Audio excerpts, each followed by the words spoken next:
Jóvenes, hoy, por favor, háganme un favor, las personas que están detrás del telón, háganse a su derecha. Todos los que están detrás del telón se hacen a su derecha, por favor.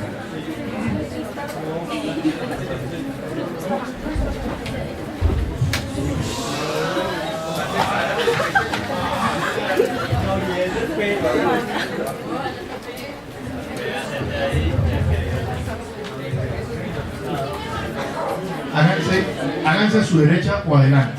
Aquí hay asientos.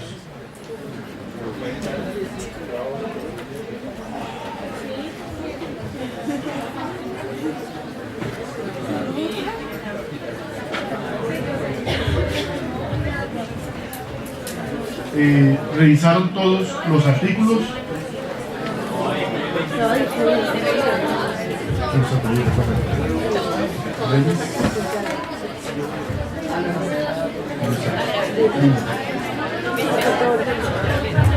Jóvenes, ¿revisaron todos los artículos?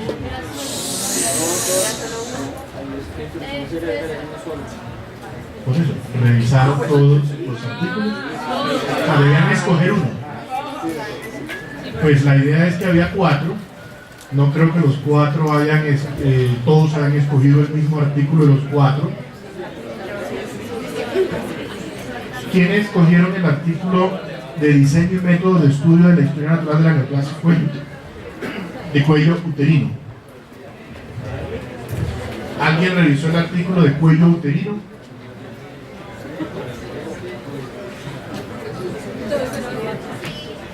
¿Quién? ¿Quién revisó el artículo de aspectos asociados a la enfermedad mental en Colombia? Ok, hay un grupo. Sobrepeso y obesidad. ¿Por qué no revisaron? Porque tenían muñequitos, porque tenían bigotes. Y este sí menos lo revisaron, el de VIH. Sí, eso suponía.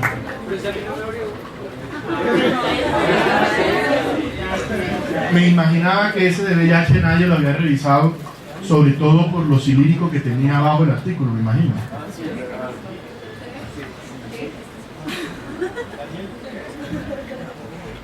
Lo cilírico que está aquí abajo, árabe.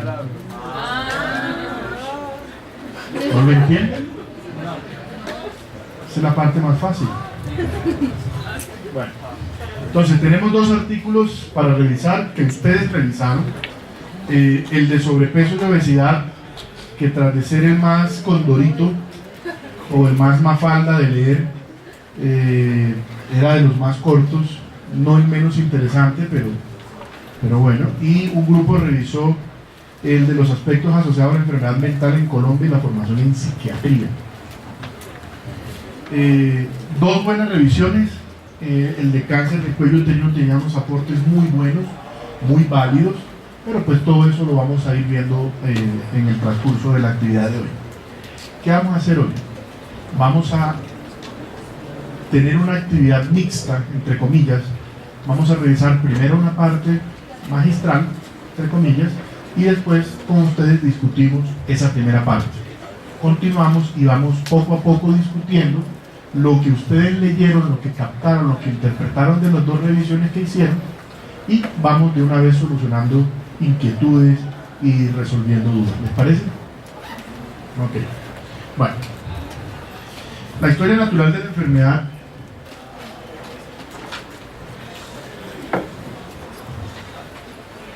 no es un tema, y de pronto me hago repetitivo en mencionarle lo mismo, no es un tema solo de epidemiología. Ustedes van a dar cuenta que la historia natural de la enfermedad la van a necesitar para hacer cualquier diagnóstico en medicina. Cualquier diagnóstico que ustedes hagan en medicina tendrán desde una u otra óptica que ver la historia natural de la enfermedad.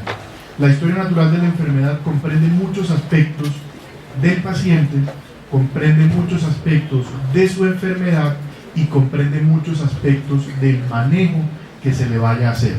Lógicamente, nosotros en epidemiología lo vamos a aplicar un poco hacia el manejo de la salud de las comunidades, pero eso no quiere decir que en la parte clínica, en el método clínico, cuando vean al paciente, al individuo, no apliquen la historia natural de la enfermedad.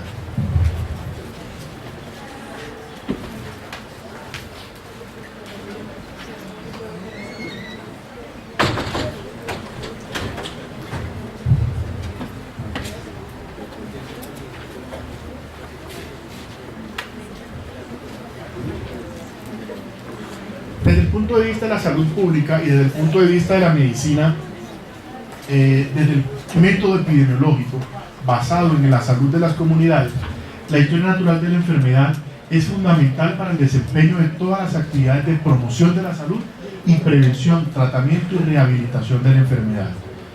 Este mismo concepto ustedes lo aplican en el método clínico, en el paciente, y es igual.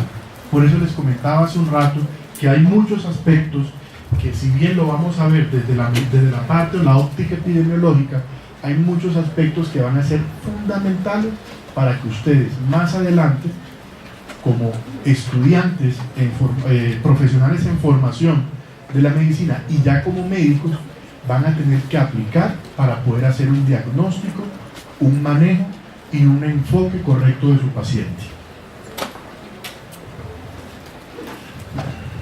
Esto está, como ninguno lo leyó, esto está en el artículo del VIH.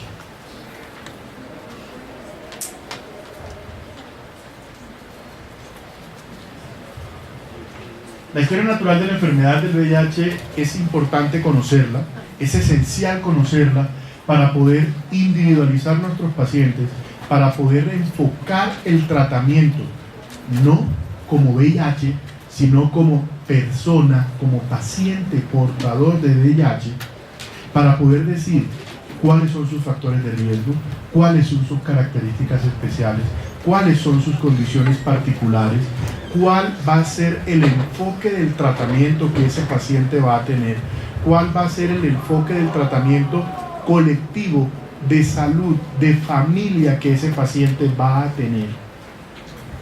Entonces, la historia natural de la enfermedad no es solo importante para ver en una enfermedad X, VIH, sino que es importante para contextualizar el 100% del manejo del paciente, para ver la integralidad, la transversalidad de todos los que se involucran en el tratamiento de ese paciente.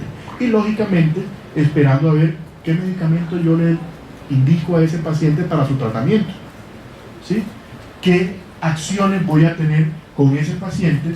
Las diferentes estrategias de tratamiento de ese paciente que yo voy a aplicar. Debo conocer la historia natural de la enfermedad. No simplemente saber que es un paciente adicto a cualquier droga inyectada y que por eso fue que se contagió con el VIH y hoy es un paciente portador de VIH.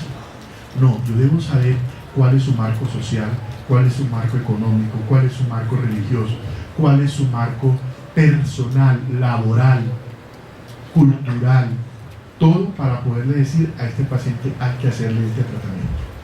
¿Qué tal ustedes sentados con un paciente VIH diciéndole es un paciente drogadicto de cualquier tipo de droga, es un paciente, por complicarlo un poco más, es un paciente habitante de calle, y ustedes sentados con el paciente diciéndole debe comer bien, debe comer mucha proteína, debe tener relaciones sexuales solo con preservativo, evitar las relaciones sexuales de riesgo, anales, sexo brusco, todas esas cosas. Y, oiga, ¿y ustedes no han visto que es un paciente que si un día come pan con agua de panela es mucho? Es un paciente, ¿cómo se va a poner un paciente VIH indigente que no se gana 5.000 pesos al día a comprar un estuche de preservativos para tener relaciones sexuales? Después, ¿por qué come? Entonces, es importante contextualizar en todo, conocer la historia natural de la enfermedad, pero también debo enfocar en mi paciente para poder aplicar esto. Una frase también tomada de un libro de Coleman, La historia natural de una enfermedad es la evolución de dicha enfermedad en la situación hipotética de no recibir tratamiento, desde la etapa subclínica, pasando por la etapa clínica, hasta el desenlace final, que puede ser la curación espontánea, la cronicidad, la presentación de complicaciones, incluyendo el desarrollo de otras enfermedades y el advenimiento de la muerte. Eso es historia natural de la enfermedad. Es un contexto bastante grande, es un contexto bastante amplio y es un contexto que yo no debo quedarme solamente con saber que el paciente tiene X enfermedad. Debo saber desde el principio por qué se pudo haber presentado esa enfermedad en ese paciente. ¿Se acuerdan de la primera clase que tuvimos que yo le mostraba una frasecita que decía por qué se enfermó en este momento y de esta enfermedad? Todo eso hace parte de la historia natural de la enfermedad. Bueno, como todos revisaron el artículo de sobrepeso y obesidad, dejemos a las futuras psiquiatras que nos hablen un poquito del artículo de análisis de los aspectos asociados a la enfermedad mental en Colombia y la formación en psiquiatría. ¿Quiénes lo leyeron? ¿Ustedes dos? Venga, por favor. Compártanos a todos cómo ven ustedes esto de lo que acabamos de hablar aquí en este documento. ¿Cómo lo ven enfocado aquí en este documento?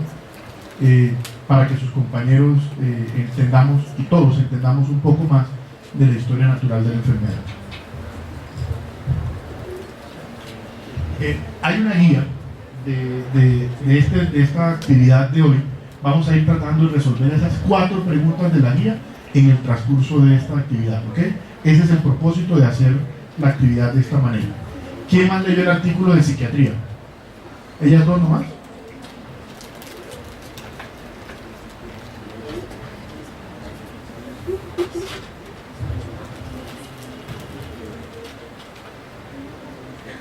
¿Qué pasó?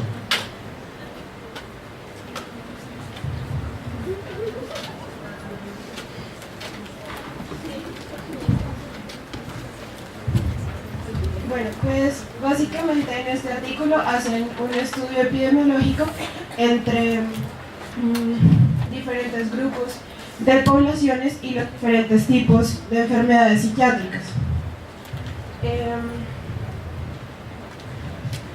Además tratan de hacer una relación entre la calidad de la atención que le presta el Estado a estas enfermedades psiquiátricas y concluyen que el presupuesto que destina el Estado para tratar estas enfermedades no es suficiente y en verdad a los pacientes se les hace un tratamiento inicial pero no les hacen un seguimiento para tratar sus enfermedades.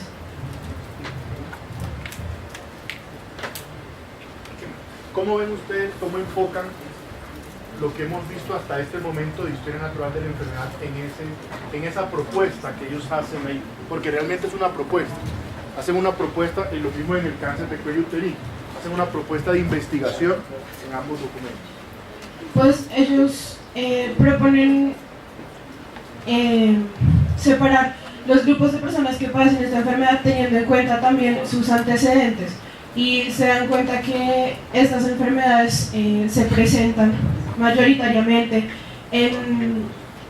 digamos, en personas de estratos bajos, en personas que han sufrido por la violencia, por el desplazamiento, por la pobreza, personas que no tienen un buen acceso a la educación.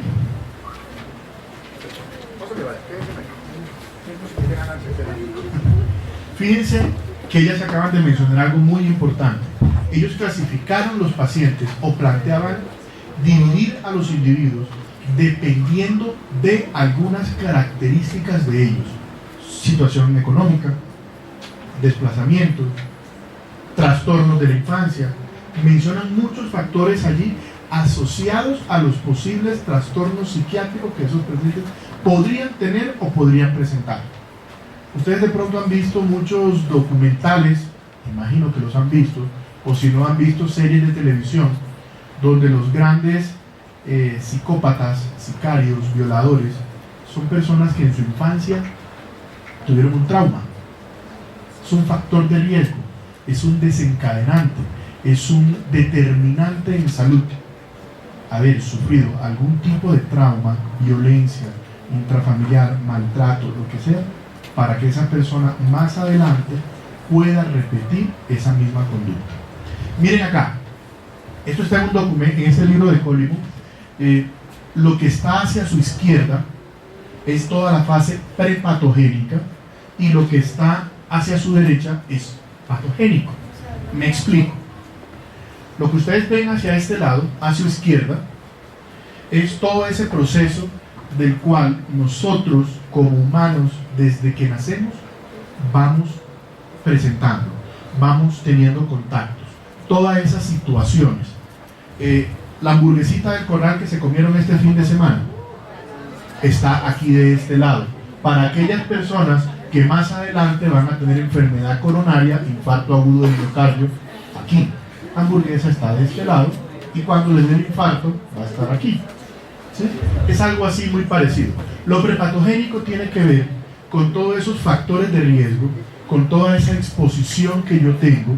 Lo prepatogénico tiene que ver con las conductas que yo tomo como persona y que de una u otra manera me pueden favorecer o no la presencia de una enfermedad.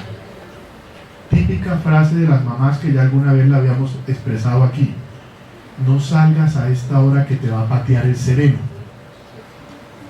El sereno, como ya lo explica, como ustedes lo dilucidaron una vez en clase, es esa famosa humedad, es esa baja temperatura que hay a determinada hora, y cuando uno se expone al sereno es más susceptible de que le dé ¿qué? Gripa. Esa exposición termina siendo un factor de riesgo. El hecho de que ustedes estén en zonas, las personas que sufrimos de rinitis alérgica, cuando tenemos algún contacto con alguna sustancia en particular, se desencadena más la rinitis. Me explico: el olor a pintura, el olor a gasolina, cuando están haciendo aseo en la casa y levantan polvo, inmediatamente se inflaman los cornetes, se congestiona la nariz, ¿y qué nos toca ir a hacer? Lavados nasales o buscar un antihistamínico para tomarlos. Eso es un factor de riesgo. Todo eso está en esta fase prepatogénica. Todo lo que yo voy teniendo contacto y voy sumando en el transcurso de mi desarrollo como persona, como humano, hasta que desencadena una enfermedad, es prepatogénico. En lo prepatogénico se incluyen los famosos periodos de incubación, que yo ahí todavía no estoy enfermo, estoy incubando una enfermedad, típicamente con las enfermedades virales. Tengo contacto con un virus que mi hermana, mi tía, mi papá, mi hijo, mi esposa, mi esposo, cualquiera ya está enfermo, me transmite la enfermedad y yo comienzo a hacer todo el periodo de incubación de ese virus. Eso es prepatogénico. Por favor, nuevamente vengan ustedes dos acá. Tranquila, que no van a ser ustedes dos nada más. Y allá quedan otros que están contentos, pero van a pasar uno a uno aquí adelante. ¿Cómo visualizaron ustedes en ese documento de psiquiatría toda esa parte de prepatogenia en esos pacientes de ese estudio que ellos estaban planteando?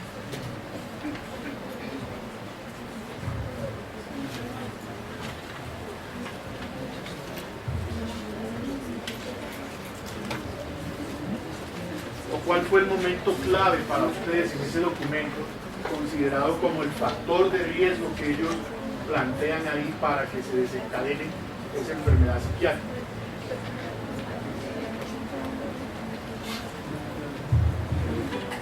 Pues ellos hablan sobre todo de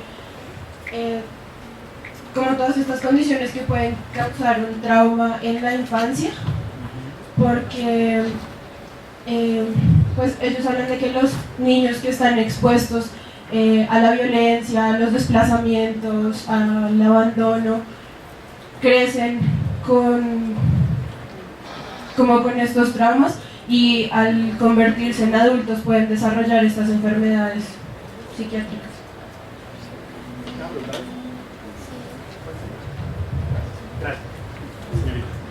Eso también no se podía presentar, digamos, por un embarazo embarace la señora y no desee el bebé, eso también no afecta en algo. Sí, rechazo. Eso es un ejemplo no muy sería claro. solamente que fueran expuestos. Claro, pero es que tú, en la teoría de la vida hay muchas posturas. Hay muchas personas que creen que desde que el momento en que un bebé es concebido, un producto, un feto es concebido, una persona es concebida, ya hay vida. Y lógicamente, pues desde ese momento se comienza a sentir y desde ese momento tiene derechos. Algunos creen eso. Otros desde que nace, es que tiene todos sus derechos y comienza a sentir. Pero hay muchos estudios que han hablado de eso al respecto, muy específicamente. Generalmente, madres adolescentes, embarazos no deseados, embarazos productos de violaciones, ¿sí? Embarazos productos de relaciones sexuales fortuitas u ocasionales. ¿Qué sucede? Que esa persona, desde el primer momento, está generando un rechazo. Y todo lo que le sucede a esa mujer durante su embarazo va a tener un solo culpable, no el violador, no el tipo con el que tuvo sexo ocasional, no el tipo con el que ella quería tener relaciones sexuales pero no quería quedar embarazada. El culpable, ¿quién va a ser? El bebé, su producto del embarazo. Y le va a echar toda la culpa del ensanchamiento de las caderas, del aumento del tamaño de los senos, de la salida de estrías en la barriga, de que lógicamente ya no va a conseguir más novio durante esos 9 meses y le va a ser difícil conseguir más adelante novio porque tiene un hijo. Entonces desde ese momento comienza un rechazo. Lógicamente que ese rechazo va a ser más cuando el producto nazca. Algunas cambian su intención al verse y en el momento en que el producto nace, cambian el pensamiento hacia el producto y realmente comienzan a quererlo. Algunas, no todas, pero algunas. Tanto que hay algunas que planean desde su embarazo adoptarlo o darlo en adopción. Pero desde ese momento se puede generar rechazo. Claro que sí. El periodo patatogénico comienza en un producto de una mamá portadora de VIH. Si una mujer está embarazada y es portadora de VIH, ese bebé, si no se toman las precauciones necesarias, se indica el tratamiento necesario, ese bebé ya está expuesto a un factor de riesgo gigante. Es producto de una mamá portadora de VIH. O sea, no ha nacido y ya tiene problemas. Se podrán imaginar todo eso.